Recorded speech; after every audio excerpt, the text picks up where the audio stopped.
Hello, everyone. I'm Amber Ambrose of Ambrose McDowell Communications.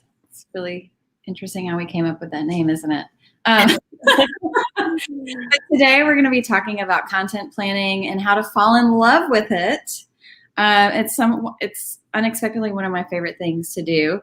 And today we have Lauren McDowell, my co-CEO, and we have Lauren Patterson, who is in addition to being our director of accounts and our senior most employee at Ambrose McDowell Communications, is the content planning queen of the universe. So, You flatter me. no pressure, Lauren. We're Lauren. And yes, we're both named Lauren. So when we refer to them, if you do need to talk to them after this or have questions, we have McDowell and Patterson. That's how we differentiate. So in any case, we'll jump right in because we only have a half hour to go into this. But one big thing that it took me a long time to learn, because I am a doer by nature, I just go in and I act. And then I think about it later, which I have learned thanks to these two wonderful guides in my life. Let's set some content goals before we actually go into the content itself. And so, McDowell, I'll let you go first on sort of what are some goals you can set for your content? Yeah. Well, first, I want to say that I think part of the reason it's important to set goals is if you're somebody like me, it's just helpful to have a plan. It makes it easier for me to think about what I'm going to put in. But it's also that content and planning and writing is really time consuming. So if you're going to do it, like if you love to do it, it's fun, you just like to put things up, then I think it's great, especially for your personal accounts. But for your company and your resources, you really want to be thinking about like, why are we posting what we're posting and what do we want to get out of it? Yeah, it'll save you time on the back end, especially when you're like brain drained. Yes. And a lot of people, the reason that they hire us, it's not necessarily that they don't have good writers on staff. And of course they're like subject experts, but they're either don't have the brain space or the ideas about what they want to get out of their content. So for instance, like what are some goals depending on the platform? I think the biggest goal that people want if you're in sales of any kind is that you want to make sales, right? If you are like a nonprofit or you're planning an event and you want to get the word out, then the goal is reaching as many people as possible in a public relations sense so that they understand who you are, what your brand is, when this event is, they're going to buy a ticket. So it's really just coming up with, before you're putting things out just for the sake of having it out, it's like, why are you doing what you're doing and what do you want to accomplish with that? Sure. And even having broad guidelines can be very helpful. Yeah. And one thing just to piggyback on that, McDowell, is that, so if your goal is to make sales, you might need to reconcile with the fact that that might not actually be your first goal. Mm-hmm. So that's a great goal to have. And obviously social media can help support sales and increase sales. But if you're walking into it with the mindset that like, okay, success looks like increasing sales. Well, first, before somebody's willing to make a purchase from you, they want to get to know you and they want to know what your brand is and what you do and what you stand for. And so you're going to have to do a little bit of brand building first. And that's what content can really help you with. Is, putting out material that shows who you are and showcases your company's personality and your values so that they are willing to make that purchase from you and get to your goal. Yeah. Especially because the space is so crowded. Right? Yeah. Right.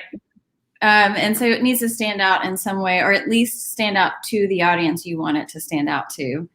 And setting goals is the best way to retrofit that. Lauren, can you, sorry, which one, Amber? The Lauren roulette. Yeah. Patterson, I know there are some ways, if you're, more familiar and getting into the groove of actual like sort of buckets is kind of how we refer to it, specific themes that you can try and plan towards especially with social, I think, but it also goes for long form too. What are some exact sort of goals that you have used in our content planning for clients? Sure. So I think one right off the bat is entertaining or uplifting content, something that somebody's going to see in their feed and it's going to make them laugh, or, they're going to think, oh my gosh, I have to share this meme with my friend. It's much lighter. It's not salesy. This is for the pure entertainment value and the, just a giggle, right? Yeah. So it keeps it a little bit lighter. Another one is going to be like educating or informing a potential customer about your product or service, or maybe you have a sale going on that you want people to know about, or, a special offer or something. And then also we talked a little bit earlier about the brand building. So, maybe this just looks like a branded graphic that shows, your general look and feel, and it has your logo on there. And it's just very simple, but it's something that will be a visual cue to people like, oh, I know that brand. Okay. And it helps you stay memorable. Like, for one thing I've noticed about social media, even the simple posts, and you've kind of hit, I know you have more, I didn't mean to interrupt, is that especially around lunchtime, and I'm like scrolling on Instagram, and a company posts about like their, I don't know, today like soup would be an awesome one. I am very apt to give them a call. So it doesn't even have to be like this grand scheme. Sometimes it's just like the right time and the right place and consistency. Definitely. Yeah. Oh, sorry. I think you stopped at like just building awareness, which definitely is that. Oh man, I want soup now. The soup. And so another one, obviously, maybe a more direct and salesy post. If you're that salesperson going for sales, every once in a while you do have to sell yourself, right? So it's okay to have a hard sell every once in a while. But nobody likes to be sold to all the time. So we have to, we got to balance that. Cool. Yeah, there's places in which I think we expect it.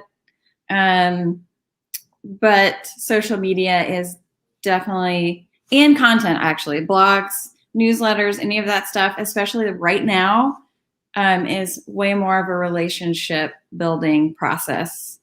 And that's how we approach content. It actually gives you an insight into like where we can do ads, but our main thing is building that relationship through this consistency, which is why planning is super important to what we do and how we do it. Did we miss any? I think those are the main ones. Well, yeah.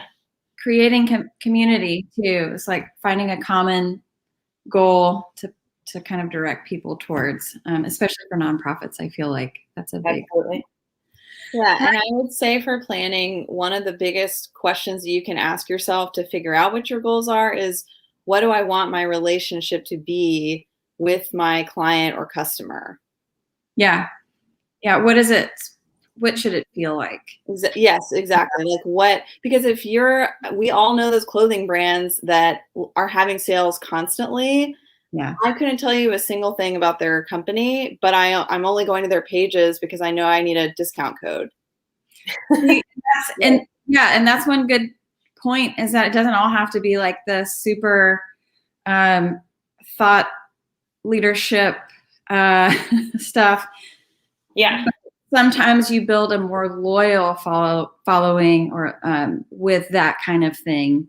But yeah, heck yeah, if you have one goal and it's to give them promo codes and sell stuff, and then you just have really nice product photography, that's a strategy. Go for it. I do not recommend it. I wouldn't recommend it, but I won't make a great client. Yeah. Hire us. We can help. We're not endorsing that. But yeah, it can be. It's better than no strategy, I guess. Yeah, so that's true.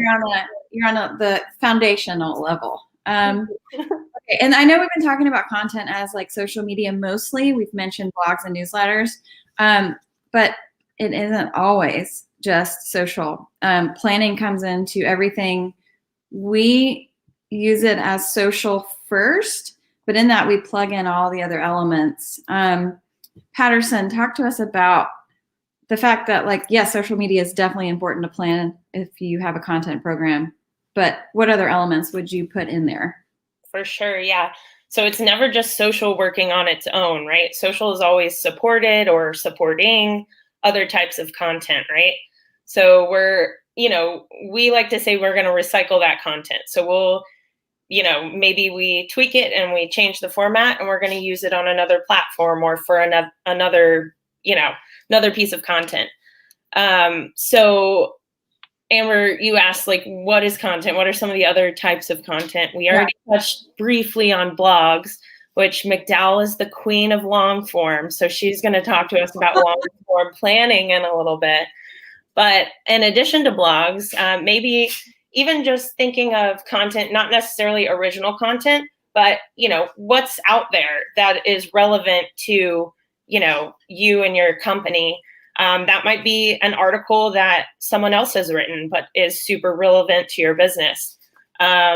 Or it could be photos and videos, product photography or something like that, graphics, branded graphics. Also, maybe just a link to your website where people can go and learn more information. Also events, right? If we're having an event, we're going to want people to go to that link to register or whatever. That's a piece of content. And then there's something called user-generated content. And this is something that Amber talked about, your community. This is something that your community has put forward that you can use to highlight, your brand or your company or your product. This is kind of like gold for social media marketers. We're like drooling when we hear this because who better to brag about your product than a happy customer? And not only are they going to brag about it, but they're going to post a photo of it and they're going to tag you, right? So that's great.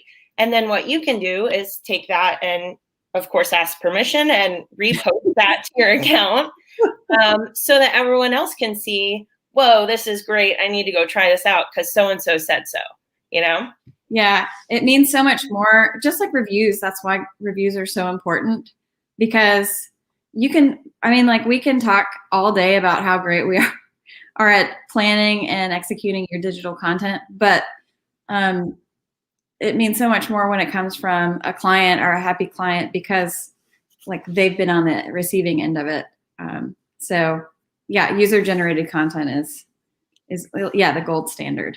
Yeah, and I think that's almost across the board underutilized. I think companies, should really jump on the bandwagon. I think it's becoming more and more popular. Like, I remember sometime last year seeing the brand Poopery, toilet spray. They had a billboard with a tweet that someone had tweeted, and they literally blew up that tweet and put it on a billboard, and that was their entire billboard design. But it was so cool because I'm driving down the highway and I read the tweet, which was hilarious, by the way. And then I was like, oh my God, that's a great idea. Like, that makes me want to buy that.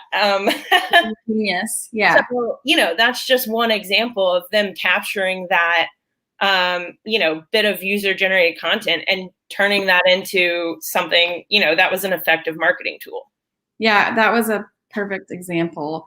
And also because the word content can mean a lot of things to different people. Because, like, when I think of content marketing, sometimes I think about sort of like, well, I hate to say this, but it's what I feel about it, like bait content. Mm-hmm. You have to give your email or some sort of information to receive, like, this special PDF. Sure. And sometimes I get a lot of value out of it and it's worth the information that I shared. But sometimes it's sort of a letdown, and then you get on an email list and you have to unsubscribe, and it's kind of a pain. For us, I just want to clarify that content means digital communication that is outreach focused and is ongoing, like the things that we've been talking about, just to set some clarification here.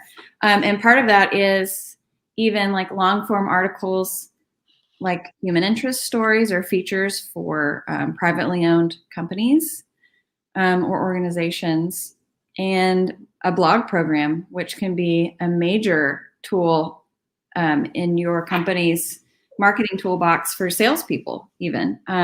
McDowell, tell us more about long form content and planning. Yeah, well, I'm aware that people who may be watching may have never heard the term long form before this. Mm-hmm. So I think it's essentially anything that is not short. And I mention that because we go to blogs first, but also things like email newsletters, LinkedIn articles, LinkedIn posts that are sort of long. Those are all long form. And the reason that they're important to plan is that, as we mentioned before, you can have a post that you throw up on LinkedIn, and if it gets a lot of engagement, that's great. But what's even better is if you sit down a month before you want to have like a series, let's say, and if you're a thought leader in a certain space and you say, okay, the spring's coming up, we really want to focus on this new marketing push where we're doing something around, I don't know, if you're a sports company that does sportswear and softball season's coming up or whatever, then you know that you want to plan a series of articles so that anyone who then sees that first article says, oh, this is great information. This is really relevant to me. I'm going to follow you. And then they keep getting this consistent stream of information that's relevant to them. And depending on the medium, the search functions are great, right? So a lot of times we've gotten questions about, well, why should I spend my time writing these blogs for something that I'm an expert in? Isn't that just going to tell people answers without them actually hiring me? And here's the thing, the answer might be yes, but most people that are seeking information that's very shallow, surface level, probably weren't going to pay you a bunch of money to begin with. But what it can do is reinforce your brand. And I'll just give you an example. We're fostering a shelter dog, and I don't know anything, prior to this, had not had dogs. I'm Googling everything. So, and I now know brands like Chewy, brands like WAG have amazing source content that they've just built up over years, so that I can go to any one of those sites and type it in the search term and get what I want, which also puts their brand in my head. Oh, and by the way, here's a link to something that can help you with that. Yes. So there are many reasons to do it, but as Patterson mentioned before, I would never tell someone with this 3-blog package, be prepared for your business to soar. That was pretty good. So then we would really have some bragging rights. Right. But it's a long-term strategy. It's a long game. This is not there's no magic bullet. And I think that's the key. It all works together. Yeah. So, so long form by itself, meh, social media by itself, meh. But when you work together with those and you coordinate the planning of them, coordinate the content, you can really create impact and drive action that way. Yeah. And sometimes I forget, or I forget less now because 2020 pushed me into a hermit stage. Like not only being in the house, but also being like, I need to step away from social media or I'm going to have like compounding mental health issues. So I think sometimes we forget, and it's not just clients or us, that not everybody gets their news the same way or their information. Mm-hmm. So some of us get it in multiple places like social media, newsletters, on email, and YouTube, for example. But some people are email only. Some people are social media only. Sure. And some people are like LinkedIn only. You can you can drill down. So if it feels like when you're planning that everything is very repetitious, it's that's kind of the point, actually. Absolutely. Yeah, you want a certain degree of repetition built in. Yeah, and it feels like that to you because you're the one creating and planning it. But to your audience, if they see it twice, that's good. Yeah, and that's a good point, right? So you're scrolling social media. How many times do you have to see something come up before you're like, oh, what's that? Yeah. Maybe I should like them or follow them, right? Yeah. So maybe it takes a few times of you actually encountering that content for you to take action on it. Right. Okay, so we've established that consistency is key, just like anything, but I think the rhythm is really important, which is a plug for Ambrose McDowell. I know because I create our company's content that sometimes it falls through the cracks when I have a busy week or putting together proposals, which is ironic that I need to hire an Ambrose McDowell to handle it for me. But like if you don't plan ahead, you could really lose momentum and steam where it like, you don't want to lose what you've built through lack of consistency, which is where a calendar can really come and help handy. It's like ritualizing the planning of a calendar, coming up with some tips on building it and sticking to it, because in the weeks that I have been really busy and I'm like, okay, I got to get a post up. It's not like just coming from nowhere or my gut reaction to something. It's in a calendar. So even if I drop the ball, I have like themes lined up and ready that are consistent and, add value to our brand so that I'm not just left in a lurch. So even if you're like me, ironically, and you need some help, calendars will really help you. And Lauren Patterson has been doing this. Well, we've all been doing this for a long time, but Lauren Patterson has been our mastermind lately on how to do it. What are some tips that you would suggest? Sure. So obviously, whatever platform you prefer to use for your social calendar, I'm not going to tell you, how to do your business, but we do use Google Sheets. It's pretty simple. And you can make the nice grid of an actual calendar, and you can fill in every day there so that you can plan, every day of your content. So I guess like step by step, I like to think of it as like laying the framework first with just like literally the national calendar holidays. So just like any calendar would have, you're going to put Christmas and 4th of July and all the regular old holidays on the calendar. This way, even if you don't end up doing themed content for that particular holiday, at least you know it's happening, you're aware of it, you can post something that is appropriate on that day at the very least. Or keep from posting something inappropriate. Yes. Correct. More importantly. Right. So then next, thinking like seasonally, if this is for your company, are there any like limited time promotions you're running, or, in the winter we sell lots of coats, or, whatever the focus might be. And then any campaigns that you might want to do around that. So, for example, Valentine's Day is coming up. So maybe we want to do a whole themed week for the week leading up to Valentine's Day, so that it can be really festive and it can be fun, going back to that entertainment value that we talked about, right? And then also, I would say about holidays is I used to be kind of, lukewarm on them. I'm like, everybody does that. But then I realized everybody does that because everybody likes it. Like, it's fun, right? Yeah, there's a reason. And you don't have to do just the simple, you can, and that's fine, but you can find creative ways to fit holidays and seasonal themes into just about any company or organization's content. It's all about the angle that you take. So don't shy away from it because it feels like everyone else is doing it. Everyone else might be doing it their way, and you can do it your way.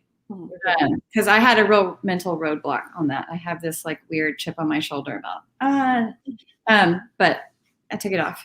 It's gone. Well, and I wanted to say something about something Patterson mentioned that I think is really important about having that calendar and those holidays, which is what ends up happening if you don't have a calendar is you go, oh my gosh, is today Valentine's Day? We're at Candy Heart store and we didn't put anything up until now because I didn't realize it was Valentine's Day because we're stuck in Groundhog Day from 2019 or whatever.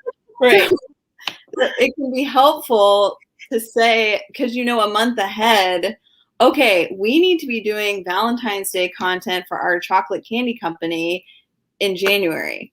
Yes. Yeah, that's really a good point. Because I was like, oh, I want to have something Valentine's themed, but I did not use the holiday planning in the Ambrose McDowell content, but there will be a Valentine's post tomorrow. Just so you know. Anything, we haven't touched on this much, but as we know, a lot of this takes a lot of planning and time to do it, especially when you're integrating these different elements. So it isn't something that you can just toss something up the day of. And how many times have we said, you know what would be so great? And then it's like, we have 3 days to do it and it takes 2 weeks to produce. Yeah. Maybe next year. Right. Yeah. And then put it on your content calendar for next year. So you don't Yes. Exactly. and you're on your iPhone. I know there's some other things that you think about when putting a calendar, because sometimes, you know, there's lulls and like kind of in the fall between back to school and Halloween, really, there's a bit of a lull of like seasonal things not related to football and last year, which we learned because there wasn't football. Right. What are the term we use is evergreen, but I think I've said that before and people were like, I have no idea what you're talking about. Patterson, tell us about what it means and how to use it. Yeah. So evergreen is just, something that you have in your back pocket that fits with your branding. It's a topic that your audience is going to be interested in. And it's something that you can just hit, maybe once or twice a month in your content continuously. That again helps build up that brand identity. And it helps with any, ongoing messaging that you want your customers to know about. So maybe you want them to sign up for your newsletter. Maybe you're trying to build up your newsletter. So maybe once a month, you're going to remind them, hey, be sure to sign up for our newsletter, Yeah. So maybe that's a piece of evergreen content, or for Ambrose McDowell, we like to do our writing tip Wednesdays, right? That's something that's right in line with our brand. We're a writing agency. That's our specialty. So we like to give writing tips. And so you can count on most Wednesdays from the Ambrose McDowell account. You're going to see a writing tip Wednesday. And, so that's something that when Amber goes to plan our content, she doesn't really even have to worry about Wednesdays because she already knows, okay, on Wednesday, we got that covered. Yeah. And the cool thing about that, like you said, with evergreen, or sometimes like I call it serialized because it's like a series that occurs, is that you can make it seasonal. And of course, that's like the sweet spot. Yeah. When you have something that is coming, but you can, like on Inauguration Day, it fell on a Wednesday, which was very lucky for Wednesday. So I learned, like, when do you capitalize president or vice president in certain situations? And that was our writing tip. And it did gangbusters. So, yeah. It was timely. Yeah. And it was something that people come to expect from us. Absolutely. And the beauty of that, too, is you can batch evergreen content. Mm-hmm. You can sit down and write, like 6 writing tip Wednesdays or 6 whatever Friday facts that you want to put down. And then you've got 1/5 of your week already planned for that entire month. Yeah. It's always helpful. Well, we are running out of time, but the beauty of this is, I was poo-pooing the content marketing strategy, and now I'm going to ask you if you want some of these tips and tricks. We do have a PDF with all of them in one page that you can print out, or if you're a dinosaur, or just look it on your computer or your phone. So hit us up you can get in touch with us, info@Ambrose McDowell, and we'll be really excited and happy to share these with you. And thank you for joining us. If you have any tips and tricks, let us know in the comments. I would say like and subscribe because we are also on YouTube now. And I hear from my kids when they're watching their YouTubers, those are phrases I'm supposed to say. So that subscribe button. Well, I hope you guys enjoyed and have a wonderful Thursday. Wow. Okay. One more day for the week. And we'll be back every 2 weeks is the goal with some important content about content. Yes. Happy Thursday. Happy Thursday. Bye. Bye.